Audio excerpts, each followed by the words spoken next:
Hi everyone, and welcome to today's little drawing and chat.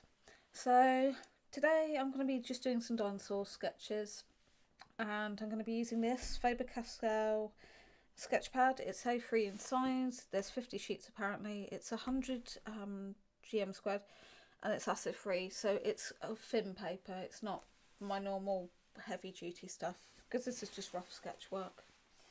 Now, bear with me. It's going to irritate me. Well, that's better. So what am I going to chat about? Basically, I want to tell you about a game that I absolutely love and want to encourage you guys to maybe have a look into it. And the game is dun, dun, dun, The Isle. Now, The Isle's been around for a few years and it's been evolving, quite literally. And I haven't, well, I've only come into it in the last couple of years.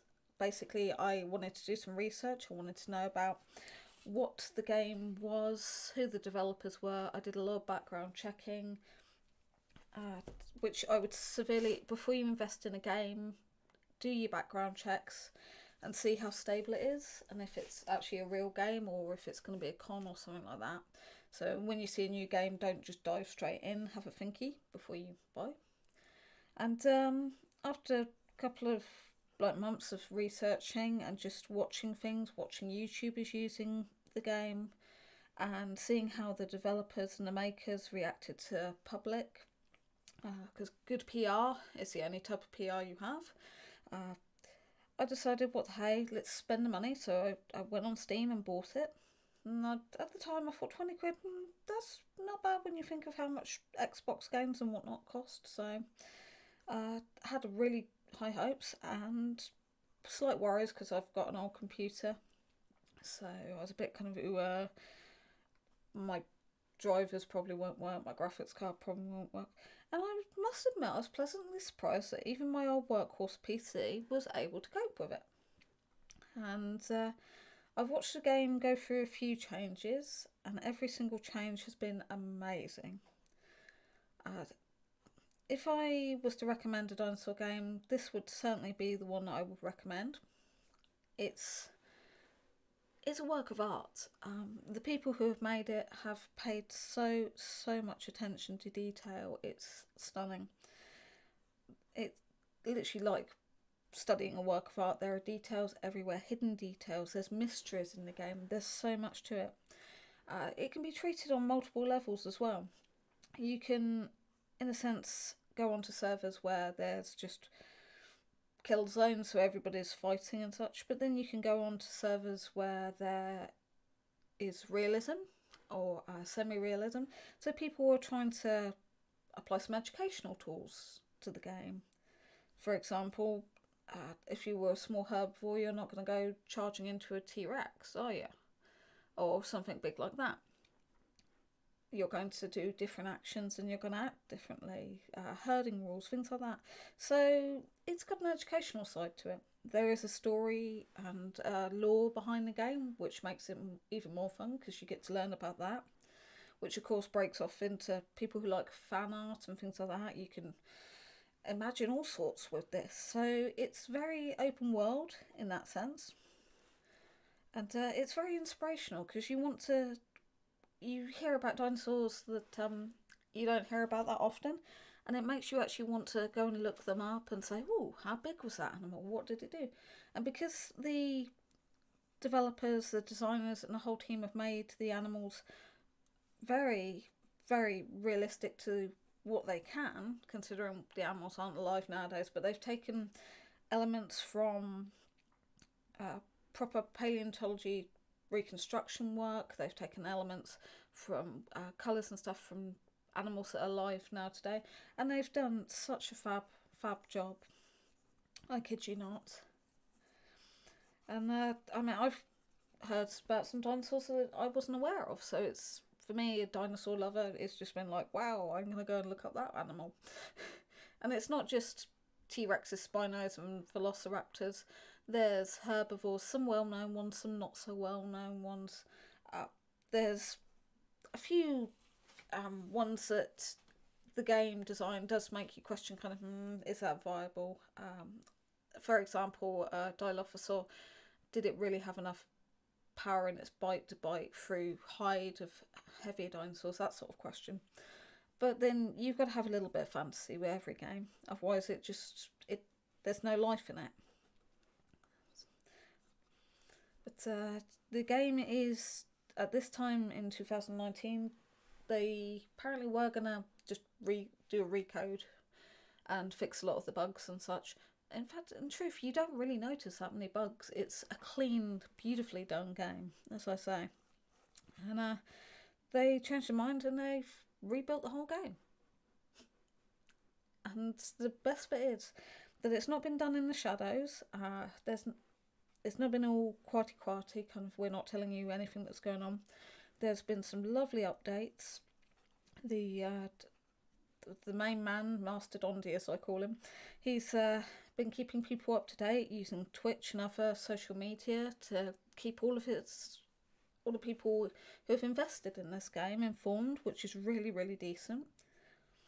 And taking the time to answer questions, so you've got not only just a beautiful looking game, a beautifully built game, you've got the other side where the management, the customer service, it's all there. And that's kind of built, for me, that's given me some trust. I'm trusting the teams to keep on making this wonderful game. I'm trusting every side of it.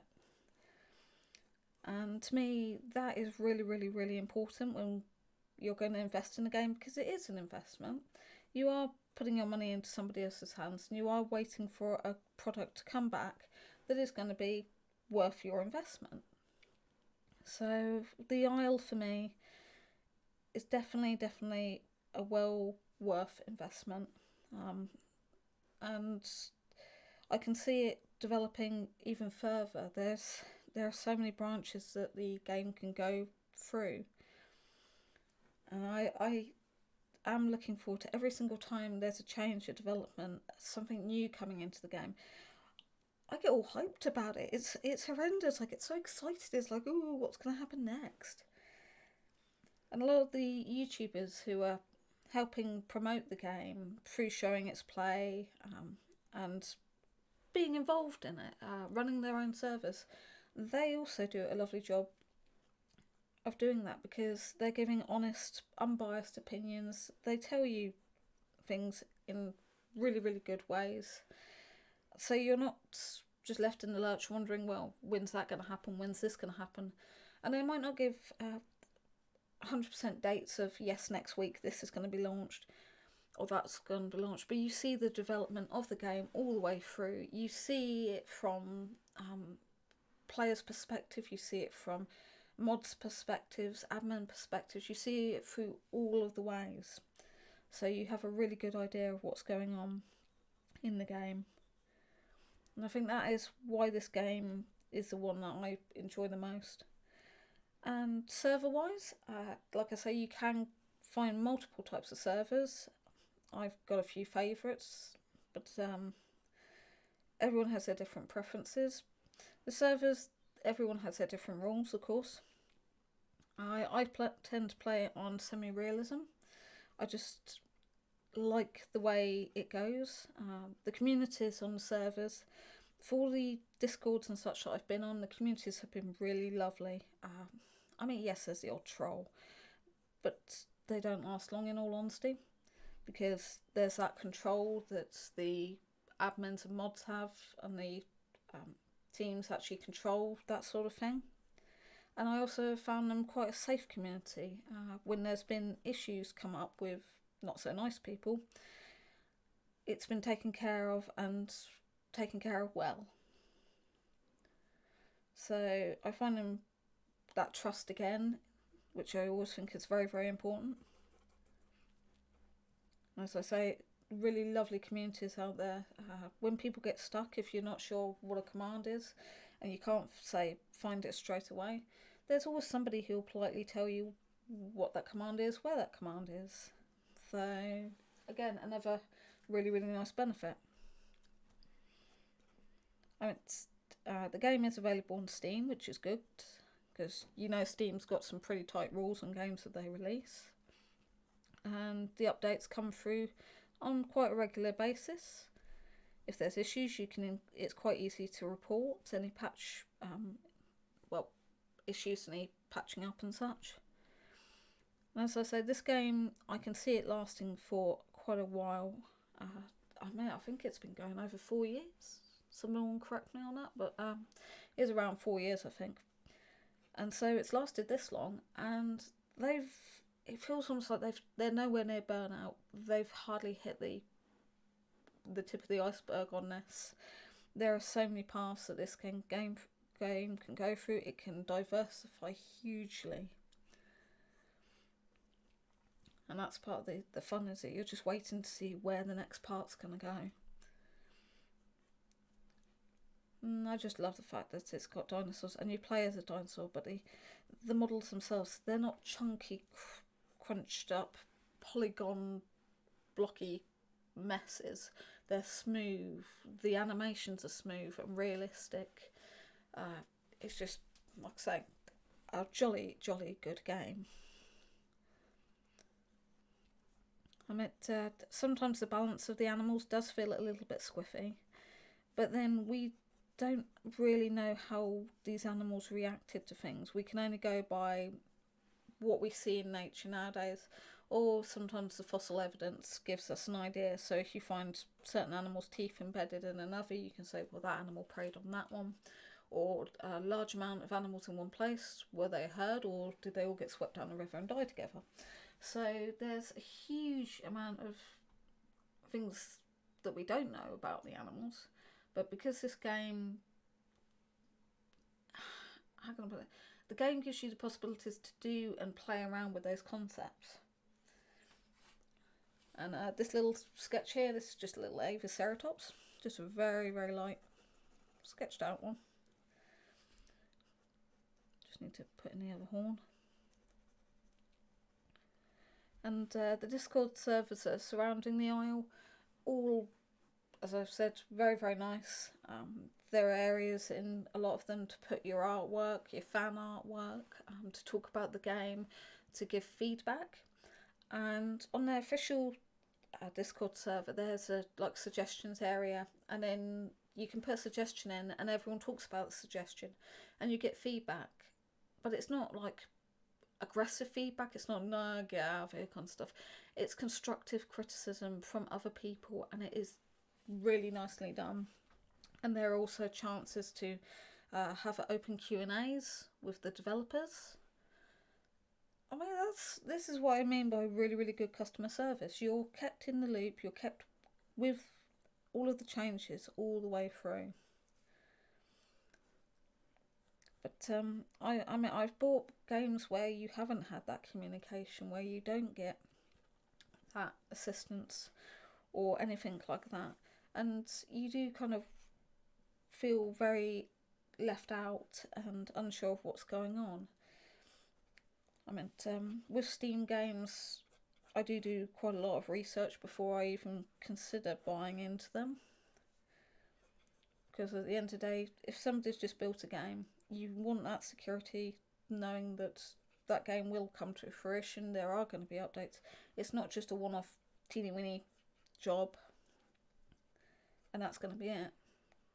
I also play things like Feed and Grow Fish, Animal Planet, and all of those, again, they've got good builders behind them. You get the updates, so you're always kept in the loop. And because of the Isle, it's reignited my spark of interest in dinosaurs. As you can probably tell by the fact I'm drawing it. And why not? I can see the Isle being around in another 10 years. I really can. With the next, with the rebuild, I'm probably going to need to go and get a new graphics card. I've got to actually ask about that. I've got to double check. But I might not need to, as long as I keep the graphics low, which even then I get the feeling after seeing the latest trailer, the graphics even at low probably will be absolutely outstanding. But no, like I say, if any of you guys are thinking of getting a dinosaur play game, I would definitely recommend the Isle. I mean, if you're more into the shoot 'em ups, destroy type of gaming where you just go around killing everything, there will be servers available for that. If you just want to play as a dinosaur and just chill, there will be servers for that. And with the introduction, the possible introduction of humans or humanoid creatures into the game, there's 2 strains, maybe more, that they can go down. They've got like mutations, and then they've got more humanoid, kind of mercenary, tribally types of things. Again, these are all things that could be changed at any point in the game. Then that option will come into it. And then, of course, no doubt there will be human-only servers, dino-only servers, that sort of thing. So there's that diversity again.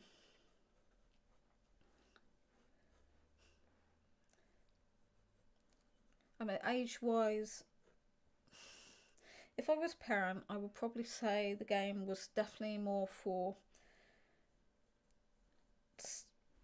over 13s, definitely. And if you're going to let the kid go onto the live chats, because there is voice chat available, so if you've got a microphone, you can talk and work as a team using voice chat.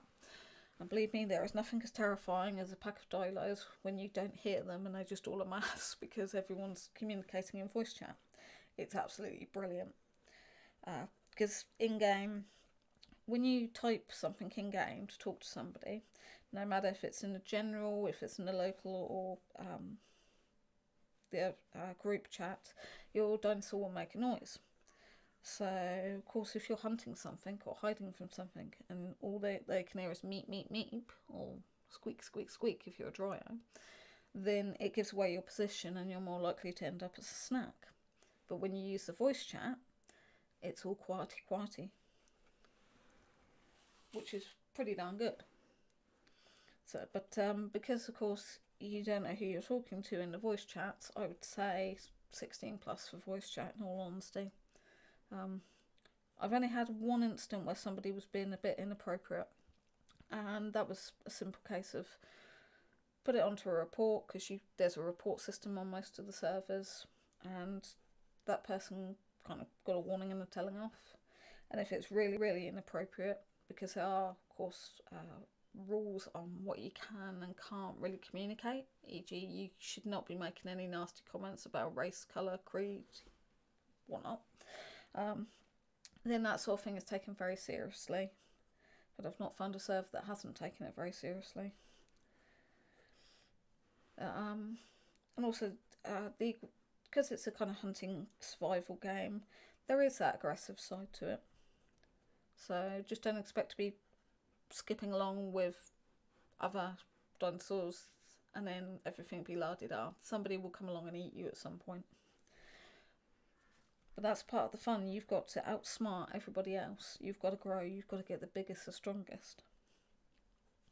And of course the game does have other creatures in it that aren't quite dinosaurs. There's the hypacrosaurus and neuro strains. So you've got strains. And I'm not sure where these are going to go in the end, but the designs of them are absolutely stunning.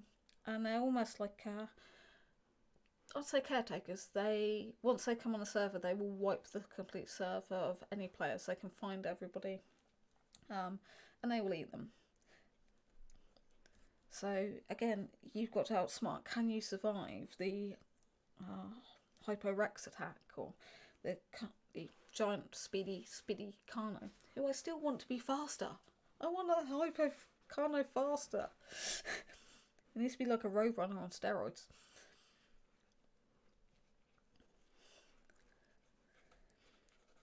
And I mean, it's the ideas.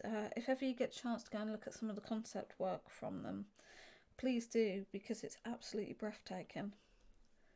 And the ideas themselves are just, you end up thinking, wowee, every time you see the designs. I mean, I follow the YouTuber Amphomnia, And he's always been very open and honest about what's going on. He plays the game a lot. I'm on one of the servers where he does play live now and then. So I know what he's doing is quite genuine. But there are loads and loads of servers available to have fun on. So that's one avaceratops and one cedntrosaurus. I think I need to extend that bit though.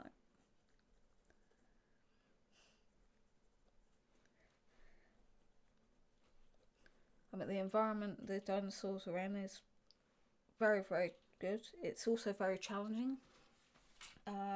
Meats, little animals and stuff carnivorous dinosaurs to eat will spawn within a range of your carnivorous dinosaur, and then there's things like how hungry is your dinosaur. These things will probably change in the future. With herbs, again, there's like a spawn radius. So if you're there, you get a massive spawn radius. Your food will spawn in areas.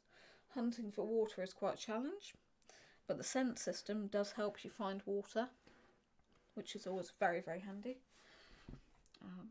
And learning the maps, you can find the maps on Google, well, nearly all the maps on Google, which is, again, you can learn the maps. You do get a compass, which is really handy, so you get an idea of north, south, east and west. Though in all honesty, you can use things like there's a North Star, so if you can find your North Star, work out where the sun's coming up, where it's going down, you can work it from that, so you don't need to use the compass on scent at all.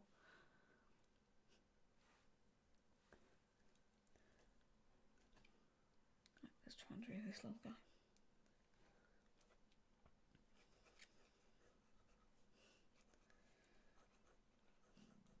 I'm just going to do a hadrosaur. I do believe there's a great spotted woodpecker sat outside my window. Of course, birds being one of the relatives to dinosaurs, that's quite ironic.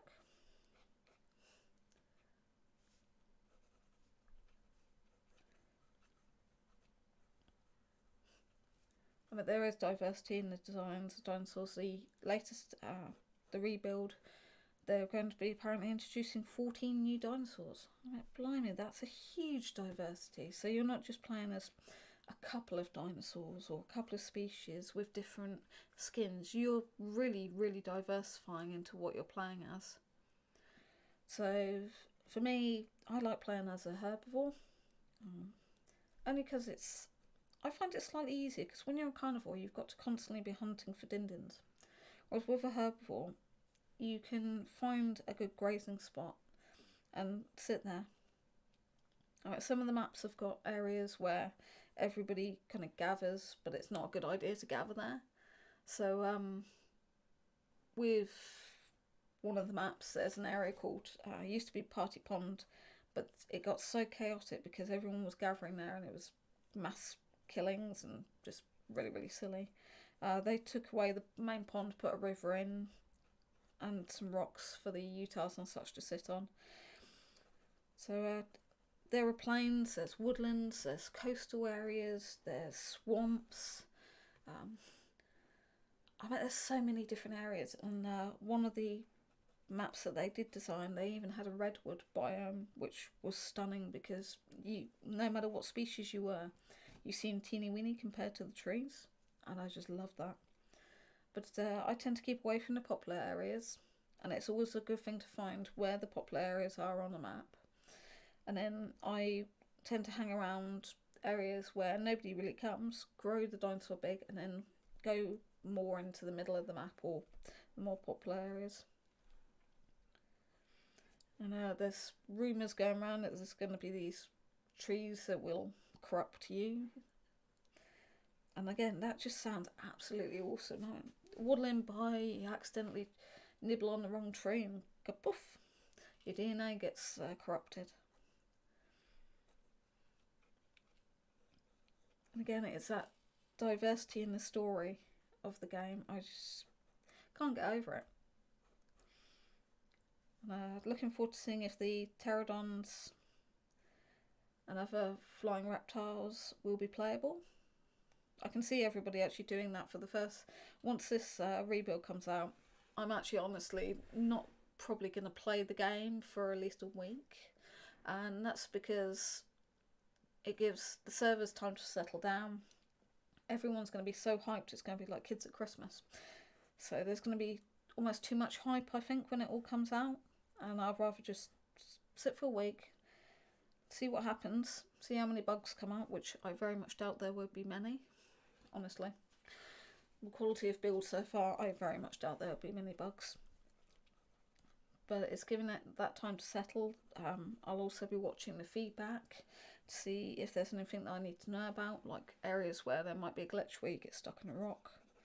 So it's been sensible about these things. And applying a bit of common sense.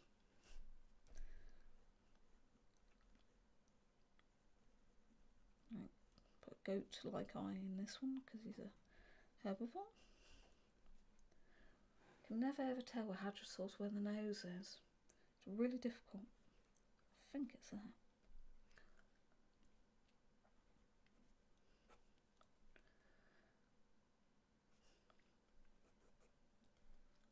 This is one of those little ones with the little domey on the head. It's hypacrosaurus, I think it's pronounced. I mean, I'm looking forward to dinosaur differences where the male and female do have the difference in the head crests and horn sizes, that sort of thing. That's going to be pretty epic. So it's not just a case of asking someone, is your dinosaur male or female? You'll be able to visually see that straight away. Right, I'll do one more sketch. See, I'm not the fastest drawer, but I'm just enjoying myself. Part of artwork is, of course, enjoying it.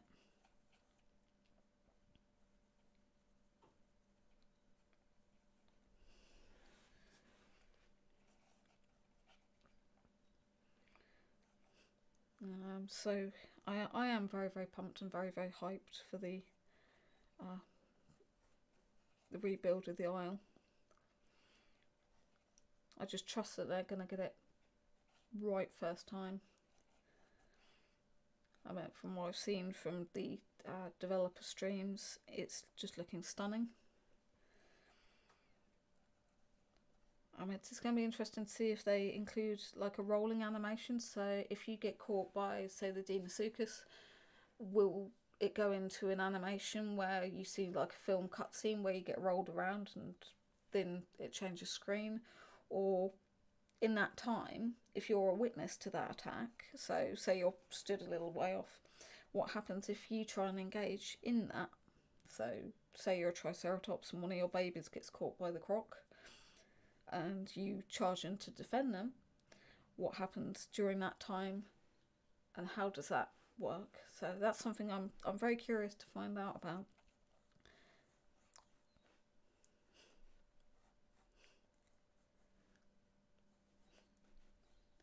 But just kind of can't wait for it to come out. I mean, there's a couple of other games that I would love to invest in that are dinosaur related, but right now I'm not seeing the level of development. I'm not seeing the updates or really anything that gives me hope that it is actually going to come out. I mean, if you're going to bring a game out, you need a schedule and such to keep your customers informed of what's going on. If you don't have that, you're not going to have as much trust. And that's, again, why I do appreciate the work going into the Isle, because you're kept up to date. And as I say, there might not be definitive, yes, this will be done by this date, yes, this will be done by that date, but you see the progress. You know that piece of coding's been done. You know that they've worked on that animation. You've got all of that information, and that gives you that confidence to say, yeah, well, they've got this far, so they've only got this to do. And the fact that the trailers come out is always a good sign. But it's getting you ready, it's getting you pumped, it's exciting.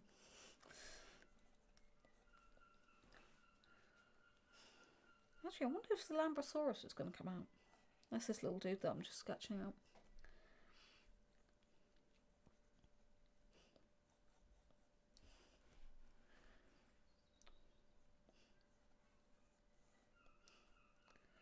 So hadrosaur, which there doesn't seem to be a definitive map to the head crests. There's a strange bit missing or something, or added. So I think that will do. So yeah, I just thought I'd do a little video just saying how much I love the Isle. Sad, aren't I? But also the reasons why I love it. Which is simply that, as I say, you see the development with the Isle, you see the work being done on it, you get the updates, there's good PR, there's good in fact there's more than good, there's outstanding customer service. The servers associated with it are really decent. Very good, strong community behind it. They don't stand trolls for starters. And you've got an end product that is constantly developing, changing, and you get updates to show that. And I just find that so important. So there we go. There's some sketches of little dinos while talking about dinos. So thanks for popping by, and I hope you've enjoyed seeing this, and I hope to see you in the future. So till then, take care, all the best, and happy drawing to you all.